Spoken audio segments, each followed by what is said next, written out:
Welcome to the DFO Rundown podcast with Frank Seravalli and Jason Greger on dailyfaceoff.com. Delivered by DoorDash. Welcome to episode 59 of the Daily Face-Off Rundown. I'm Frank Seravalli, and I'm flying solo this week on the episode, and I'm coming to you live from the woodjerseys.com studio. As you can see here, I've got my officially licensed Toronto Maple Leafs wood jersey. You can usually see Jason Greger's Boston Bruins one behind him. They're adding more teams every day at woodjerseys.com. Deck out your fan cave, your office, your bedroom, wherever it is, with some amazing detail, all made in Canada and shipped around the continent right to your door. All right, so we're knocking on the door of the 21-22 season. Training camp is just a few weeks away. We're 5 weeks until puck drop. But after what's been an incredibly sad summer for the hockey world, losing Jimmy Hayes, Tony Esposito, Rod Gilbert, Mac Motzko, and our three burgeoning young players in Alberta, we wanted to close out the summer on Labor Day weekend with a little bit of a light note.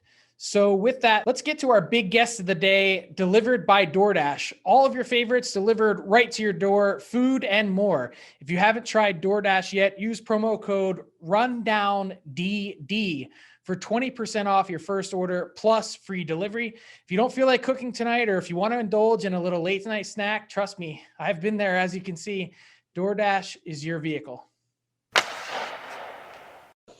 If you've watched the smash hit next Netflix documentary Untold, Crime and Penalties, our next guest needs no introduction.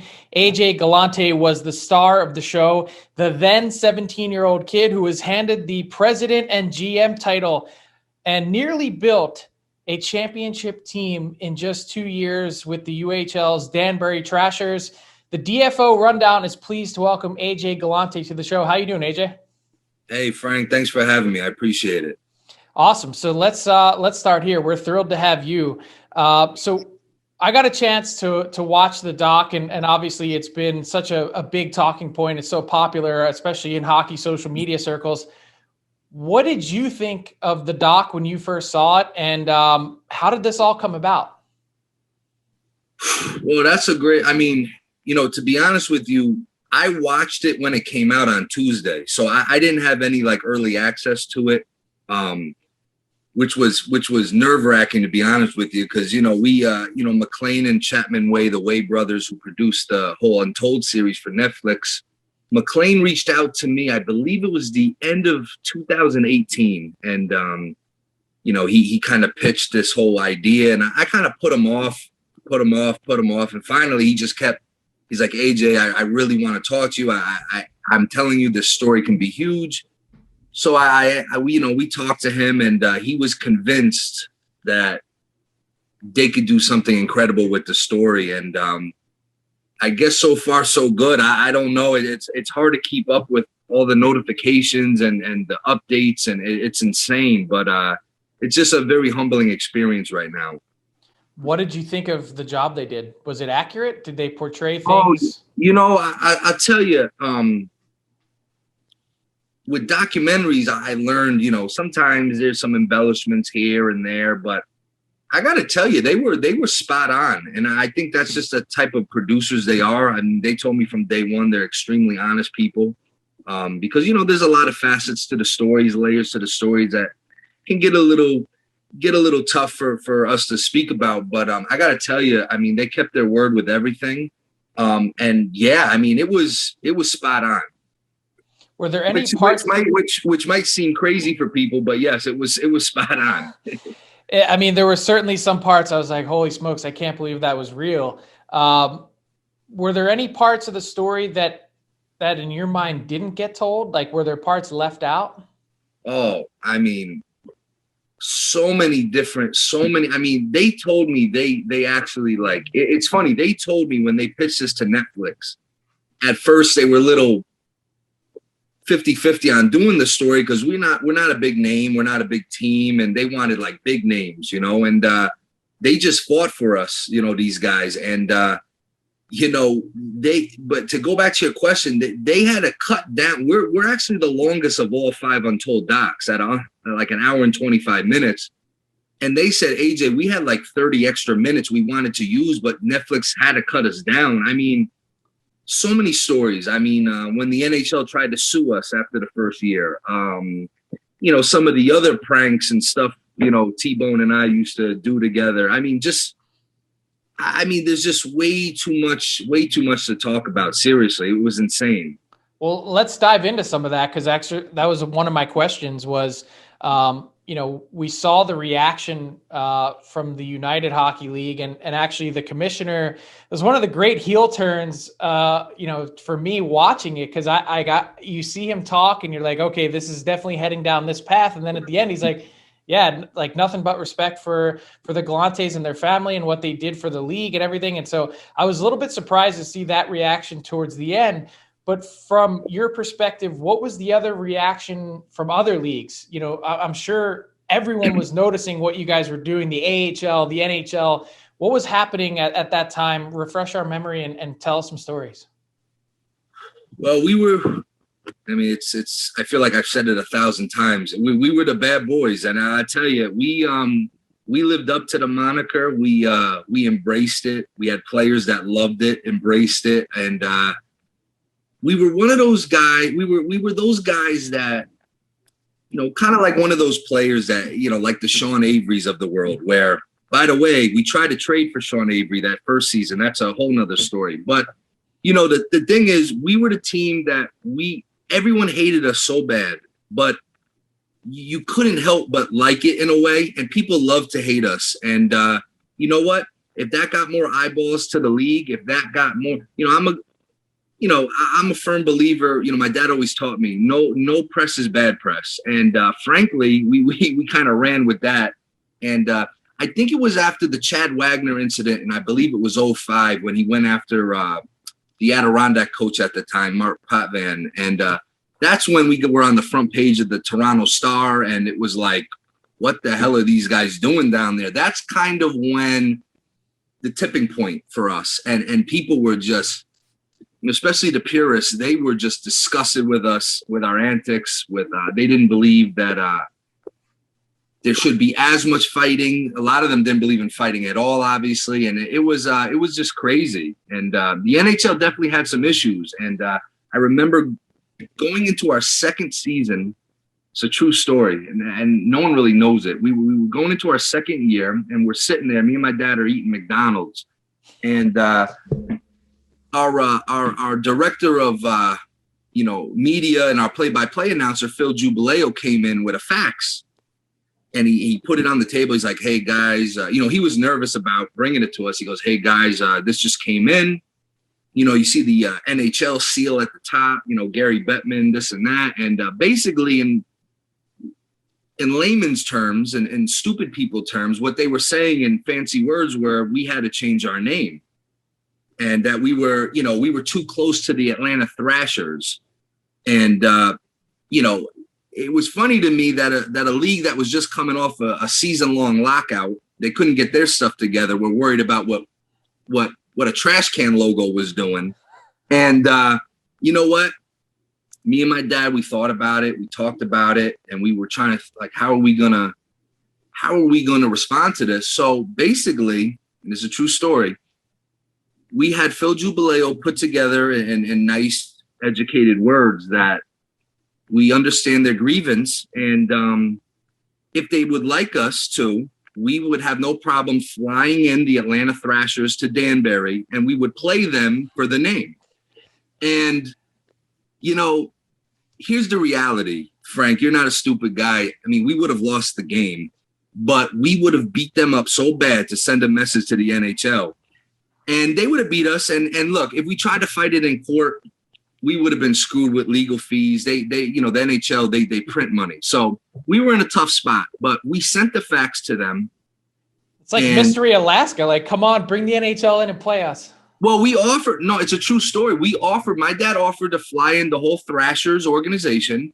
And we said, hey, listen, we'll make it an exhibition in the preseason. You guys need good press as it is. Why don't you guys look like, we were trying to package it like we wanted to work together. But in reality, we were going to beat them up. And they were going to take our name, or we were going to fight. We were going to go down swinging literally on it. So they never responded to the offer. I mean, look, I'm not saying Gary Bettman saw the challenge, but somebody in that office saw it, and it kind of just all went away. So then they never said anything about the name again? Never. And frankly, in reality, unfortunately, after our second season, we had to disband anyway, so the problem went away from them. But the Thrashers are sitting where the Trashers are right now, so it really doesn't matter. Well, that's what I was gonna say. So after all that, like the trash, like no one's making a Netflix doc about the Thrashers. I mean, what's up with that? Like, you guys may have ultimately been more popular and created more of a buzz than an actual NHL franchise did in the Atlanta Thrashers. And I think that probably goes to say something. And I was going to ask you about sort of the brand and style that you guys played. A lot of people, the debate with fighting in the NHL has gone on forever. And the game now is so different than what it looked like even in 2004. Yes. But there has to be something to be said for the popularity, like what you guys were able to create in Danbury with your team, how wildly successful that team. Danbury wasn't a hockey town before you guys started. And then now you build it into something. It has to say something about the brand and style that you played, not just the wins. Well, that's the thing is, again, and I talked about it in the documentary. I grew up, my first love was pro wrestling. And the thing about pro wrestling was I always liked the bad guys, the heels. And to me, they always made the biggest impact. And, and again, the other thing people don't understand is we winged this whole thing. We didn't have like real elaborate meetings, and we didn't have like a big whiteboard or chalkboard and mapping things out. We just winged it. Everything we did, honest to goodness, what we winged it. And we said, hey, listen, we're not a hockey town. No one cares too much about hockey anyway. How are we going to market this to people that never had this before? So we really wanted to bring that entertainment element. And, look, it's a different time. Back then, there were people that liked that darkness. There was people that wanted those bad boys. And we just rolled with it. And, I took a lot of lessons I learned through watching pro wrestling through the years, being a heel and this and that. And that's what we wanted. So what was the toughest part for you? You said you guys were winging it. You're there. We see you, looking on Hockey DB and checking out stats. What was the toughest part for you putting the team together? Did you lean on anyone throughout the process?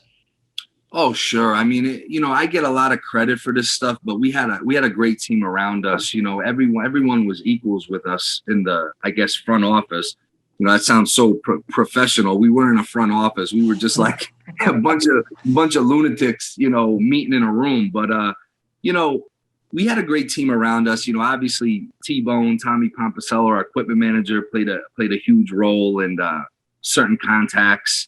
And, look, you strap on your work boots and you figure a way, you find, and, it was harder back then. There wasn't social media. You couldn't just look anyone up and send them a direct message. I mean, it was different. So there was no video really to watch online. No. I mean, you really had to go with a lot of, word of mouth. You had to do a lot of, I studied a lot on, Hockey DB, my God. I mean, I used to be on that website 24/7. I mean, how do you like compose a team like that, especially the first year? Cause I didn't know anyone, and it changed a little bit the second year, but you just find a way. You find a way. And the way I looked at it is, in baseball terms, I was the starting pitcher. My dad was the closer. I would bring him these ideas. Hey, these are the type of players, and we got deals done, and we just made it happen. I mean, the amazing part through all that is you put together a winner. Like, that team won. How, like, does it blow your mind at all that, someone that doesn't have any sort of experience in it is able to sort of walk through it? And like you said, you got some help from your dad and others behind the scenes in terms of closing things, but putting that all together and actually having a successful team. It's one thing to be intimidating. It's one thing to, beat everyone up, but to also win. Well, that was always, as I get older, when I was 17, 18 years old, the cool thing was always the craziness. But as I get older, I just turned 35 a few weeks ago. It's amazing. I learned to appreciate just how good we, like you said, we were. And it was like the dirty little secret that we would win a game 7-2. And the next day, all it was about was, Winfield, try to put a guy through the glass, or this guy threw his helmet. The dirty secret was we were racking up points every night, 2 points, shootouts. It was, I've learned to really appreciate that as I've gotten older, that, hey, look, the team was actually really good. And, it's everything. You know what it was when you're building a team, a lot of it is the personalities. And honestly, in the 2 full seasons, training camps, regular seasons, post seasons, Colonial Cup finals, we never had many disputes between teammates. We had a very tight-knit group. We had a group that, look, any team, not everyone's going to get along with each other, but we had a team that understood what we were all trying to do. And I got to tell you, we really, everyone got along. And that was, I think, a huge thing too, is the chemistry. If the chemistry is not there, you could have 3 goal scorers on one line. It's just not going to work, if the chemistry is not there. So we just, we struck lightning in a bottle with a lot of different things. But that's actually what blows my mind, is that it's not like you had some deep scouting staff that was, doing their due diligence on these players and their personalities, and like how that all comes together. It's almost like you said, lightning in a bottle. It's a happy accident that, you get all these guys that buy into the Trasher way. Yes. Of you, they knew what you were trying to do. And it's almost like, you could even kind of see it in Mike Rupp's face. It's like, I'm in, like, I'll do it. You know what it is? I think these guys, and you're right. Look, here's the reality. I really appreciate, people give me so much credit, and I'm not that smart. We got lucky with a lot of things too. The NHL lockout the first year really was a big thing for us, advantage. And like you said, sometimes you make things happen and it's just the stars are aligned sometimes and it works. And, but you know what, when we talk to these guys for the first time, if we finally make contact with them directly or through agents, I think they realize right away we're not like the atypical front office. And I think they realize we're one of them. And they can call me up and say, hey, AJ, we're going to play video games when you get back from school this weekend. I'm going to beat you. And we would literally have, NHL 2004 tournaments on PlayStation in the locker room. I'd be right in the mix. I won a lot, by the way. And you know what, man, we were one of them and they were one of us. And I think when they realized that, man, this is not a suit and tie, not that there's anything wrong with that. This isn't like a suit and tie operations where, if you have a bad game, we're cutting you. They just realized, hey, this is a family. This is incredible. And it was fun. We hung out all the time. We'd have to kick guys out of the locker room after games because everyone would be watching TV. Room and Ender would want to play FIFA on PlayStation, and this one would want to play NHL. We had to get 2 TVs at one point. And it was just, everyone loved to be there together. And look, not everything was Reese-Peasy all the time, but we just got along. Everyone had the same mentality, and we had the same cause. Mm-hmm. And part of that, I would imagine, has to do also with some of the money being paid, right? That's a big enticement for players, especially at that level, to play. Tell me about what that was like. You're dealing with a salary cap on paper. I think it was $275,000 for the entire team for the year, which is peanuts when you calculate it out per guy. It's like amazing to think that guys were playing for 10, 15 grand for the season. Yeah. What were some of these guys actually getting paid, AJ? Well, listen, I get asked this all the time. I wasn't a numbers guy. Let's put it that way. $275,000. Maybe our accountant was dyslexic. I don't know. Maybe they got the numbers backwards. I don't know. Here's the thing. We wanted to make sure guys felt good. And this is at the time, look, this is a dangerous sport too. I'm in boxing now. That's life and death sometimes. But hockey at that time was a dangerous sport. You could go out there, could be fluke injuries.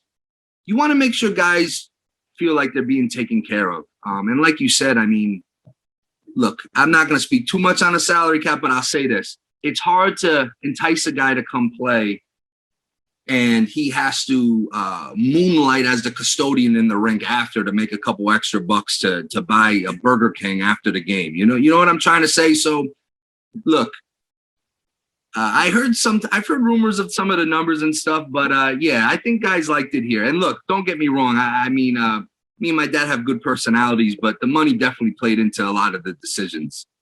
So the duffel bags of cash, though, they may or may not have been real.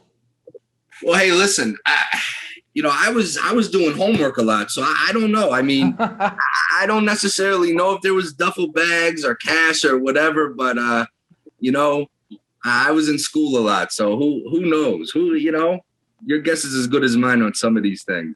I love it. So the team ceases operations. Your dad goes away. Did you think at all about trying to continue a career in hockey? Or, I heard you mention that it was a bad breakup and you just said, you know what, I'm going to go in another direction, but it had to cross your mind, no?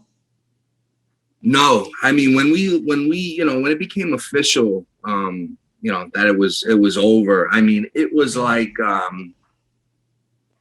it was like the worst breakup in the world. I mean, I couldn't even get out of bed, for like a week. And honestly, and not that it was the sport of hockey's fault, but I didn't want to be around hockey. I stopped watching the NHL. I couldn't be around it. It was, and that sounds dramatic. I sound like a girl here, but it's serious. I couldn't watch it. And, believe it or not, when I started talking to these producers at Netflix and, I started doing a lot of research for them, going through old video, I kind of found my love again, to be honest with you. And, I started watching my Devils again and trying to pick up where I left off. Like you said, hockey is so different from when I remember last watching it. And, you're trying to so fast now, and I'm like trying to keep up with who's who. And, I'm trying to slowly get myself back into it a little bit.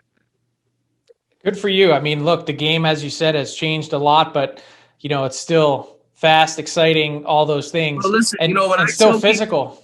Well, here's the thing, different. I tell people all the time, just because something's different doesn't mean it's bad. It's just different. Sometimes, people, it's someone's opinion. I could say the game's different from '04. That's not necessarily a good or a bad thing. It's just, things evolve in life, and, I'm very, I've been slowly getting right back into it. I'm a big New Jersey Devil fan. I'm loyal to them. They haven't been too good lately, I see, but, we're going to get back one way or the other. And, you just get back into it and you just have to, my dad always told me you have to evolve with things. Nothing's going to last forever. I mean, people ask all the time, are you bringing the Trashers back? No, it's never going to happen. It would never work. First of all, they don't make players like that anymore, first of all. And second of all, in this culture, we would get indicted again after one game. I mean, we'd be arrested right out of the arena. We could never do the things we were doing. So, look, I tell people, especially locally, because we have a new pro team here, the Hat Tricks. They're a great team. And I say, give them a chance. No, it's not the Trashers, but it's an unfair comparison. The game is so different now. Why do you think, a number of franchises have tried to do it in Danbury since the Trashers? Why do you think none of them have been able to achieve the same success, not just on the ice, but also fans and everything else, business-wise? It's a great question, and people have asked me that. Here's the reality. Number one, not to sound like that, but we set a high bar. The league itself we were in was out of all the teams that have gone after us, we were in the highest level league. So the quality of play, we spoiled these people out here because even the opponents, like the league itself has always been a notch above every league that's come after. And you know what? It's like you don't forget your first, good, bad, or indifferent. And I think it's unfair for the teams that have come after us to like compare it to us because like it's different. The leagues were different. The quality of play was different. The game itself, the sport has changed. But I got to tell you something. I got invited, like I said, I've slowly gotten myself back 2 years ago, I got invited. They got a team here now, the Hat Tricks. And I got to tell you, I really enjoyed myself. It's a high level of play. You know, there was 3 fights that night, so that was fun. You know what? I tell people, you got to give it a chance, you know, but it's a tough sport because here's the thing. You know how it is. These guys are on the bus all the time, road games. And, you know, you could be doing good in Danbury. You could have sellouts every night. But if your closest opponents are folding after the season, you're screwed as a business because if your nearest opponent is in Indiana, it's not feasible. So I think there's a variety of reasons of why, you know, there's been trouble after us. But, you know, I'm telling you, this team, the Hat Tricks now, they got something good. And I wish them the best. If you could go back and revisit those 2 seasons and how everything started, is there anything you would change? Well, I would like to think we would have won the Stanley Cup. Jesus, I would have liked to hope we would have won it all that second year, but it's almost fitting that we didn't. And I tell people, you know, storytelling 101, bad guys lose in the end. And we had to pay the piper.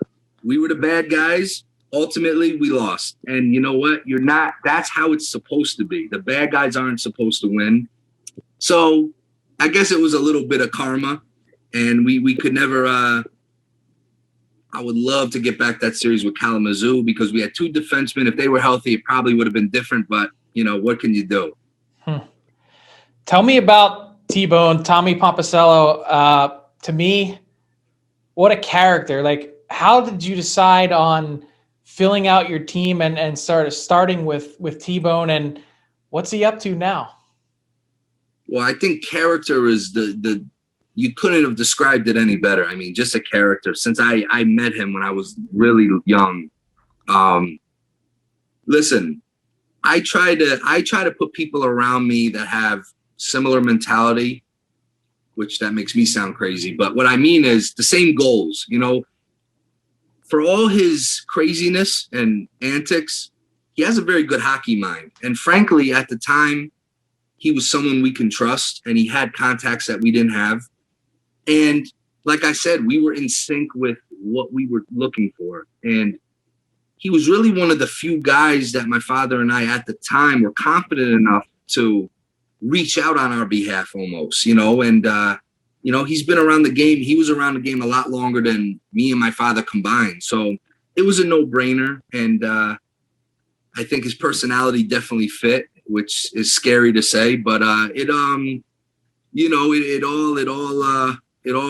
worked itself out. And tell me about your boxing gym and your business and how that's going. Well, again, I mean, after the Thrashers disbanded in 2006, I mean, I kind of settled into a normal 9-to-5 type of life. Then about 5 years later, I got into boxing almost as a fluke. Someone I knew from down here was looking for help with a young fighter, not a young fighter, but a fighter that needed some help with representation. I said, listen, I know nothing about boxing. I wasn't even a boxing fan. And you know what? There was something about it that just kept pulling me to do it. And I jumped in, like with the Thrashers with no experience. I kind of just jumped into it. And I've been in boxing now over 10 years, which is insane. And, you know, we opened a gym here in Danbury, Champs Boxing Club, literally a stone's throw away from the ice arena. I see the ice arena every day. And so many parallels in their own ways to what we were doing back in the early 2000s. That's awesome. All right, AJ, we always close out our segments with a little rapid fire. We only have one rule, and you have to answer the question. All right. Okay. So number 1, you were 17, the GM of a pro hockey team. How did AJ Galante celebrate a Thrashers win? What'd you do after? Me and my buddy who came to every game with me, we went to a restaurant called Jim Barbery's right next to the rink. And I would literally at like 11 o'clock at night eat like a 16-ounce steak every time we won. How I didn't become obese after those 2 years, I don't know. But that's how me personally, we celebrated. And what about the boys? Man, I don't know. I mean, my mom wouldn't let me go out with them. I was under 21. But I'll tell you what, we would get phone calls 2, 3, 4 in the morning from bar owners or cops that, hey, so-and-so's breaking bottles over his head. He's drunk. 3 of the guys got into a fight. Someone was talking to another guy's girl. I mean, we would get these calls every weekend. Every weekend we'd get those calls. All right, so we heard some stories about some of the pranks or sort of dirty play that you guys had with opponents that would stop in, whether it was suddenly the heat would stop working or they were being given chintzy towels to shower with.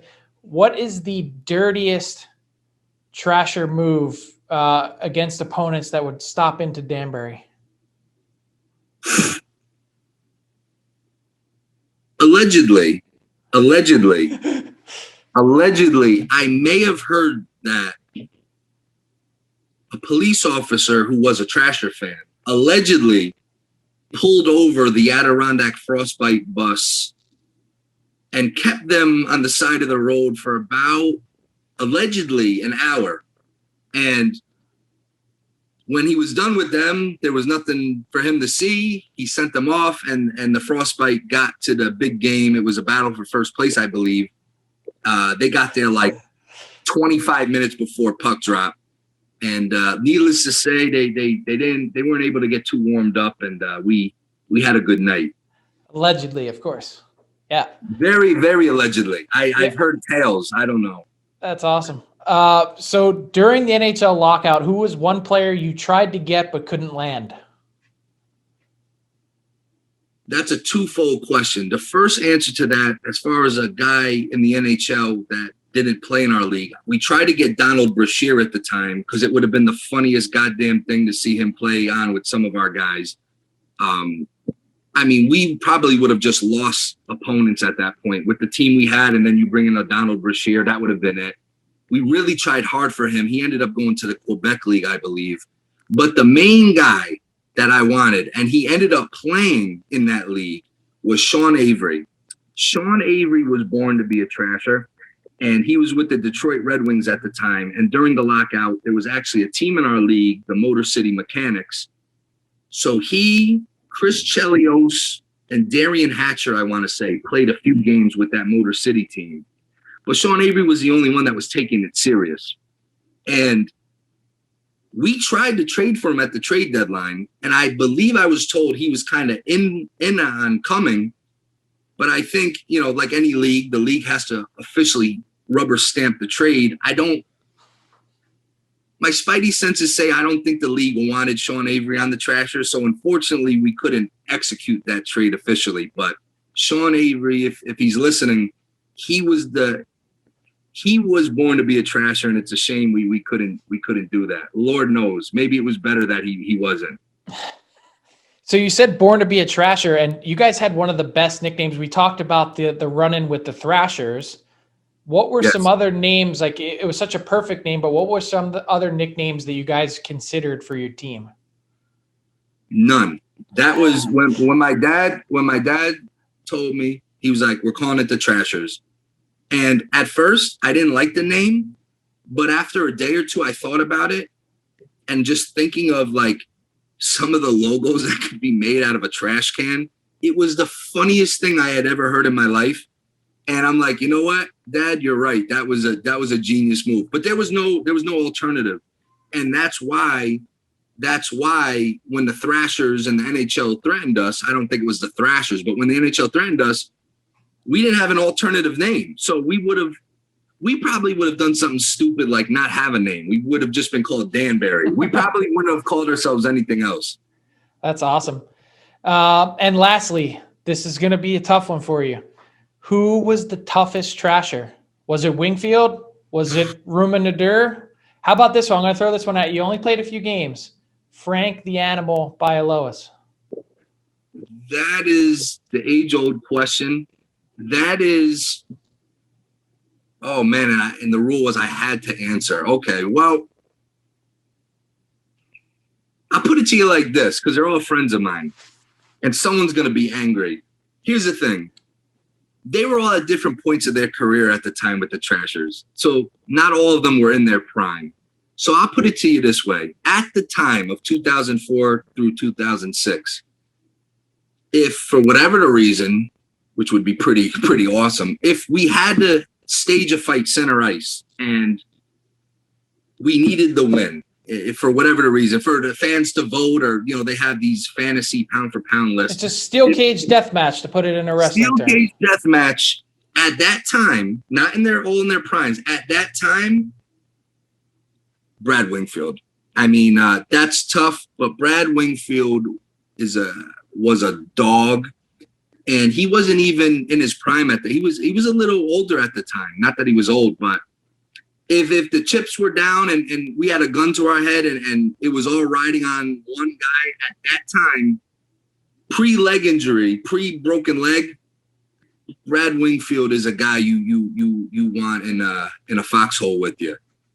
Awesome. I mean, just in the doc, seeing him connect with your dad again, really, really special. It speaks to what you guys built in Danbury. And AJ, thank you so much for joining us. What a story. This is a fantastic documentary if you haven't seen it. And if you knew a little bit about the Trashers like I did and wanted to learn more, that's the way to see it. Thanks so much for joining us. This is great for hockey and really appreciate it. Thank you, Frank. I appreciate your time. Thanks for listening to the DFO Rundown with Seravalli and Gregor. Keep it locked on dailyfaceoff.com and subscribe wherever you get your podcasts from to never miss an episode.